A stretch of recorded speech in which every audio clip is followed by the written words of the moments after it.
विकसित भारत का। विकसित भारत, विकसित भारत और विकसित भारत के लिए पंचप्रण का एक संकल्प प्रधानमंत्री मोदी जी ने प्रत्येक नागरिक को दिया।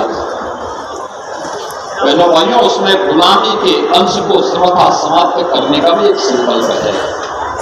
और महाराणा प्रताप देश में गुलामी की जंजीरों को तोड़ने वाले एक महानायक के रूप में है। याद करिए, उन्होंने जाति मत मजहब से ऊपर उठ करके उन्होंने की बात कही थी, सब कुछ होगा, घास की रोटी खाऊंगा, लेकिन विदेशी हुकूमत के सामने शीश नहीं झुकाऊंगा। अपने स्वाभिमान के साथ सौदेबाजी नहीं होने दूंगा। इसके लिए लड़ते रहे। अकबर उस समय के बड़ी सेना के रूप में जाने जाते थे, लेकिन महत्वपूर्ण ये नहीं, बड़ी सेना, महाभारत में भी तो कौरवों के पास बड़ी सेना थी, लेकिन अंततः विजय तो 5 पांडवों की हुई थी। ऐसे ही महाराणा प्रताप ने भी संकल्प लिया था, मैं इस विदेशी आक्रांता के सामने अपने स्वाभिमान को गिरवी नहीं रखूंगा। और इसके लिए उसके खिलाफ लड़ते रहे और अपने जीवन में ही उन्होंने वे सभी दुर्ग और किले वापस ले लिए थे जो अकबर ने छल से, छद्म से, युद्ध से महाराणा प्रताप से छीनने के प्रयास किए थे। महाराणा प्रताप ने अपने जीवन काल में युद्ध के माध्यम से फिर से वापस लेकर के मेवाड़ के माध्यम से राष्ट्रीय स्वाभिमान का, राष्ट्रीय शौर्य का जो पताका फहराया था, आज भी सैकड़ों वर्षों के बाद उन्हीं स्मृतियों को जीवंत बना करके जब भी भारत के अंदर देश और स्वाभिमान की बात आती है, शौर्य और पराक्रम की बात आती है, हर भारतवासी के मन में महाराणा प्रताप का चित्र उभर करके सामने आता है।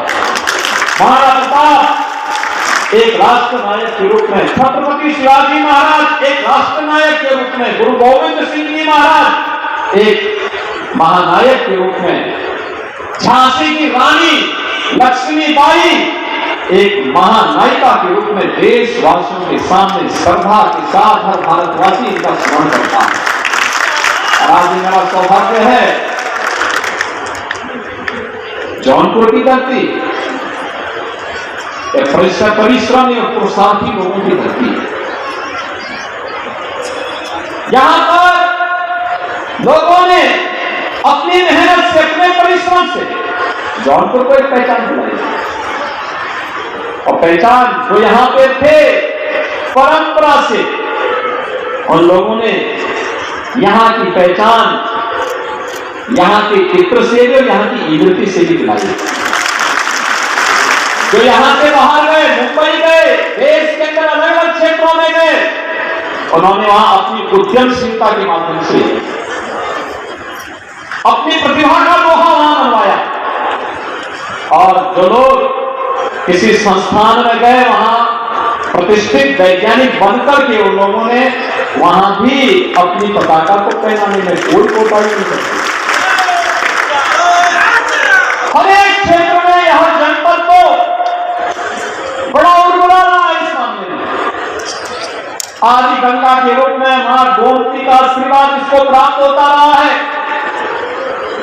यहां के हस्तशिल्पी, यहां के कारीगर, यहां का हुनर और यहां की प्रतिभा, जब भी उसे अवसर मिला और कभी चूका नहीं है, कभी नहीं चूका है, हमेशा उसने अपने आप को साबित किया है।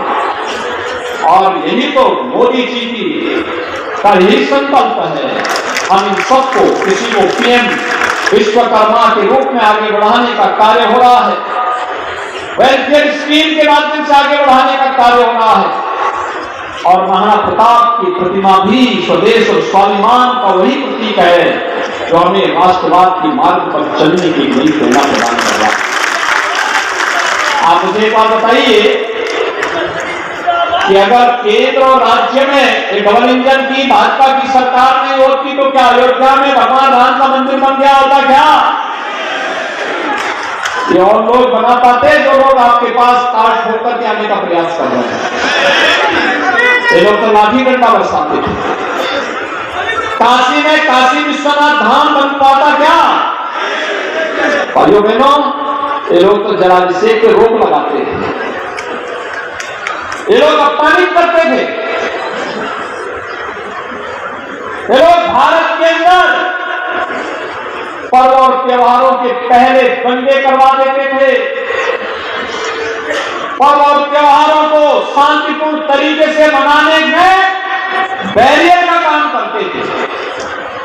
आज सरकार बैरियर नहीं बनती, आज तो शांतिपूर्ण तरीके से पर्व और त्योहार मनाने के लिए प्रोत्साहित करती है, उस प्रकार का सपोर्ट करती है, सहयोग करती है।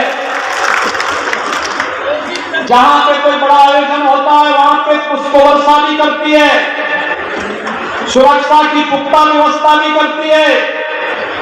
और भाइयों बहनों, मैं आज इसीलिए आपसे कहने के लिए आया हूं, सुरक्षा के साथ खिलवाड़ करने की छूट नहीं देंगे, किसी को भी नहीं देंगे।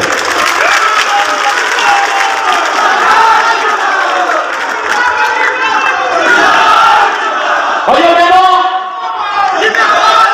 जो भी सुरक्षा के साथ खिलवाड़ करेगा उसको उसकी कीमत चुकानी पड़ेगी।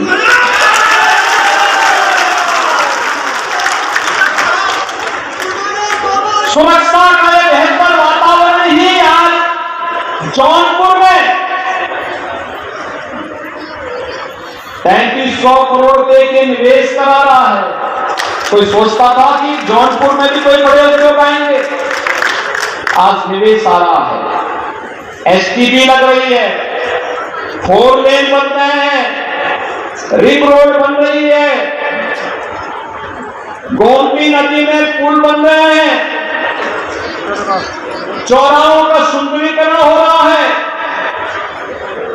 हर गरीब को राशन की सुविधा का लाभ मिल रहा है।